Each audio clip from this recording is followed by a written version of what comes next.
So let's continue मागचा राहिलेला part. मग मी, माझी बहीण, भाऊ आणि पप्पा आम्ही सगळे खाली त्या एका छोट्याशा बिळामधनं खाली उतरलो होतो ती पिंड बघण्यासाठी. तिथे आम्ही महादेवाचे दर्शन घेतले. मम्मीला आम्ही उतरायला नको म्हणलं कारण तिला सफोकेशन झालं असतं. त्याच्यानंतर मग आमचं सेकंड डेस्टिनेशन होतं भगवानगड. भगवानगड हे खूप असं प्रेशियस आणि मानलेलं देवस्थान आहे आमच्या रिजनमधल्या लोकांसाठी. मी आणि माझे बहीण भाऊ पहिल्यांदाच भगवानगडावर आलेलो आहोत, पण मम्मी पप्पा याआधी भरपूर वेळा येऊन गेलेले आहेत. जसं की मी आधी म्हणलं होतं, आम्हाला आमच्या गावाकडच्या ट्रेडिशन्स आणि गोष्टींबद्दल एवढी माहिती नाही आहे. सो म्हणून पप्पा आम्हाला यावेळेस घेऊन आलते की ॲटलिस्ट आम्हाला थोडी तरी माहिती व्हावी.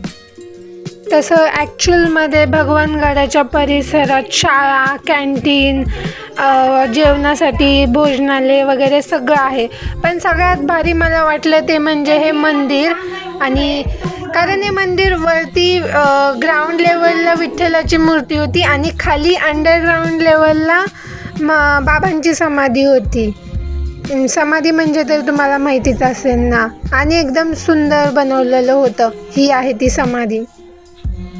बाकी काही म्हणा, इथलं जे वातावरण होतं ना ते एकदम पॉझिटिव्ह होतं. खूप अशा पॉझिटिव्ह वाईब्स येत होत्या.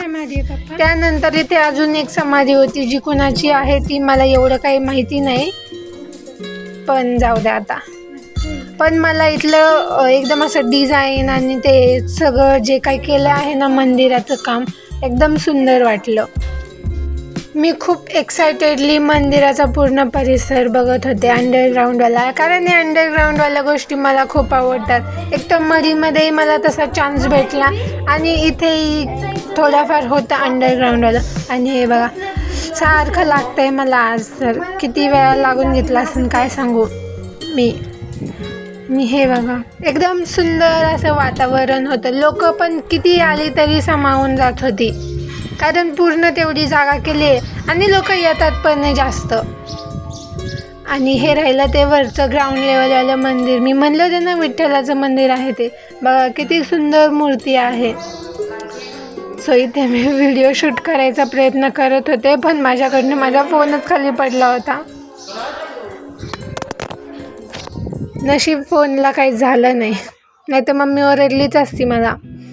आणि हे ना मंदिराच्या बाहेरचा परिसर आहे. मी म्हणलं होतं ना बघा खूप सुंदर आहे, खूप डेव्हलप केलेलं आहे. लोकांना राहण्यासाठी व्यवस्था आहे इथे, भोजनालयही आहे आणि खाण्यासाठीही आहे. हे इथे ना बाबा जिवंत असताना आराम वगैरे करायचे या जागेवर, सीटवर. हे सगळे फोटो आहेत बाबांसोबतच्या. आणि ना त्यांचं वस्तुसंग्रहालय पण आहे इथे. सो बाबांनी त्यांच्या आयुष्यात ज्या काही गोष्टी वापरल्या होत्या ना त्या सगळ्या इथे ठेवलेल्या आहेत.